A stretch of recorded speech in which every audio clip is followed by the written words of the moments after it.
ఉంటే చల్లగానైనా ఉండు, లేదా వేడిగానైనా ఉండు. నులివెచ్చని స్థితిలో నువ్వు ఉంటే నా నోటి నుండి నిన్ను ఉమ్మివేస్తానని దేవుడు పలుకుతున్నాడు. అదేవిధంగా ఎంతోమంది, చాలామంది అటు క్రైస్తవు వలె ఉంటూ ఇటు లోకరీతిగా కూడా అనుసరిస్తున్నారు. అటువంటి పనులు దేవునికి ఇష్టం లేదు. అందుకని దేవుడు లేఖనాలే సెలవిస్తున్నది, చీకటికి వెలుగుతో ఏం పొత్తు, విశ్వాసులకు అవిశ్వాసులతో ఏం పొత్తు అని దేవుడు మనల్ని ప్రశ్నిస్తున్నారు. అందుకని మనము ఈ లోకంలో జీవించేటప్పుడు మనము ఆత్మతో సత్యముతో నిజమైన దేవుని కోసం బ్రతకాలనేది దేవుని ఆశ.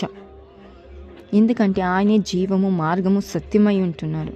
ఆయనే ఈ లోకానికి వెలుగై ఉంటున్నారు. కాబట్టి మనము నులివెచ్చని స్థితిలో నుండి బయటికి వద్దాం. దేవుని కోసం ఒక ప్రకాశించే ఒక నక్షత్రము వలె, అనేకులకు దారి చూపించే ఒక నక్షత్రము వలె జీవించుదాం. దేవుణ్ణి సంతోషపరచుదాం. అజ్ఞానుల వలె కాక జ్ఞానుల వలె మనము జీవించుదాం.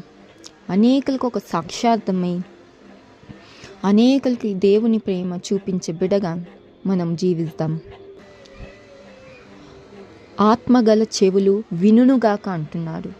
దేవుడు ఎవరినైతే ప్రేరేపిస్తున్నారో ఈ మాట వాళ్ళ చెవులకి వినుగాక, ఆత్మ ద్వారా వాళ్ళని దర్శించునుగాక, మాట్లాడునుగాక.